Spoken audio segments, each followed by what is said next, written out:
కొన్ని విషయాలు చాలా చిన్న చిన్నవేనండి. పట్టించుకోకుండా వదిలేస్తూ ఉంటాం. కానీ అది ఇచ్చే బెనిఫిట్ మాత్రం అంతా ఇంత కాదు. డబుల్ ఎక్స్, త్రిబుల్ ఎక్స్ అంటాం చూడండి. కాదు, 10x, 100x అనాలేమో.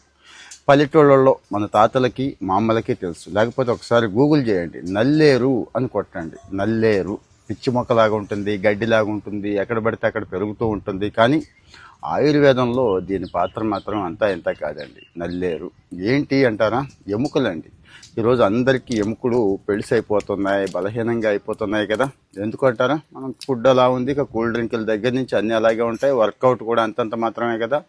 ఈ నల్లేరు తీసుకుంటే ఎముకలు మామూలుగా ఉండదు, చాలా స్ట్రాంగ్ అవుతుంది అని ఆయుర్వేద నిపుణులే చెప్తున్నారు. నేను ఏదో ఇష్యూ వచ్చి మా వాడిని కూడా అడిగానండి. అంటే ఆల్రెడీ మనం పెంచుతున్నాము, డైలీ దీన్ని ఏదో ఒక రూపంలో అంటే ఇంత నలగొట్టి ఇంత ఉండగా తీసుకుంటారా, లేకపోతే ఆల్రెడీ జ్యూస్ తీసుకుంటే అందులో ఒక ముక్క పడేస్తారా? చాలండి, ఎక్కువ తీసుకోవద్దు. ఈ మాత్రం ముక్క డైలీ తీసుకోగలిగితే మామూలు ఇలా చేసే అద్భుతాలు 1-2 కాదు.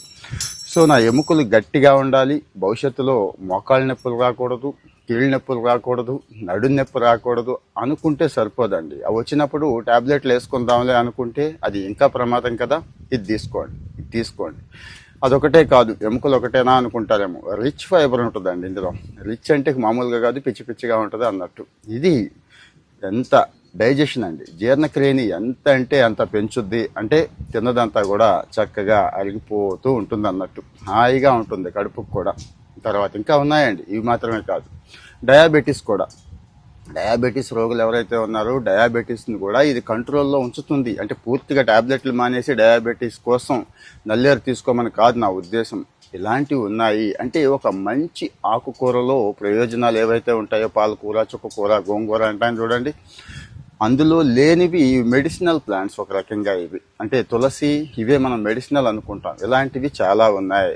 గొడూచి దగ్గర నుంచి ఇలాంటివి చాలా ఉన్నాయి. నేను ఆయుర్వేద వైద్యుడిని కాదు, కానీ ఇలాంటివి చెప్పడానికి ఆయుర్వేద వైద్యుడు ఎందుకండి? మన బామ్మలు, తాతలు ఏమన్నా ఆయుర్వేదం చదివారా? లేదు కదా. కానీ వాళ్ళు రెగ్యులర్గా వాడుతూ ఉండేవాళ్ళు. చూడండి, కొంతమంది ఇప్పటికి కూడా పల్లెటూళ్ళలో నల్లేరు అలవాటు ఉంటుంది. ఆ పచ్చి నల్లేరు కూడా కొంతమంది నవిలేస్తూ ఉంటారండి. నేను చిన్నప్పుడు చూశాను, కొంతమంది తాతలు తీసేసి నవిలేస్తూ ఉండేవాడు. నేను పొలం వెళ్ళినప్పుడు, ఇదేంటి తాత అంటే, నీకు తెలియదు లేరా అనేవాడు. మనకేమో అలాంటివి నచ్చవు కదా. కానీ ఇప్పుడు తప్పని పరిస్థితి.